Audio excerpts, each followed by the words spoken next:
Christmas Eve, 1979, the Soviet Union rolled into Afghanistan.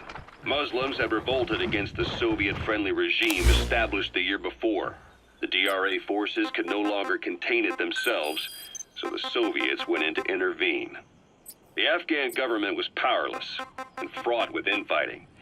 They lost the hearts and minds of the people, and that alarmed the Soviet leadership. With the Islamic Revolution happening in Iran, the Soviets felt they had to act fast or risk the spread of Islamic revivalism. A superpower, sending a motorized rifle division against men on horseback with antique rifles. Everyone thought it'd be over in an instant, only it wasn't. Some Muslims made their fight a jihad, a holy war, and began a guerrilla campaign on all fronts. A war of attrition. These fighters call themselves Mujahideen. They're being supported by the West through Pakistan. That's why Miller was involved.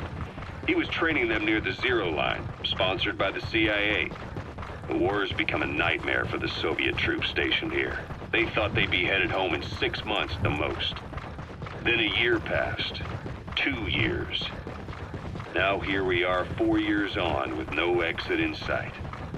Afghanistan has become the Soviet Union's Vietnam. The Soviet troops on the ground want to go home, but at least they have homes to go back to.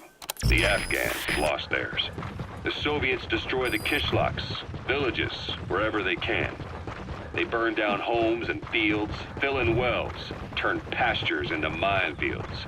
It's created a mass of refugees who fled to Pakistan. If the Mujahideen are fish swimming around the villages, the Soviets will go so far as to dry out their ocean. But this has had a big price. There's bitter resentment among the Afghans, and they're taking out their anger on the soldiers on the front lines. Among the Mujahideen are the Pashtun people. They're fiercely devoted to their code of Badal, or revenge. Soviets they've captured have had their hands, feet, and noses cut off before being left to die at the side of the road, just to show their comrades what they're capable of. Friendlies who come across them can do nothing but put them out of their misery.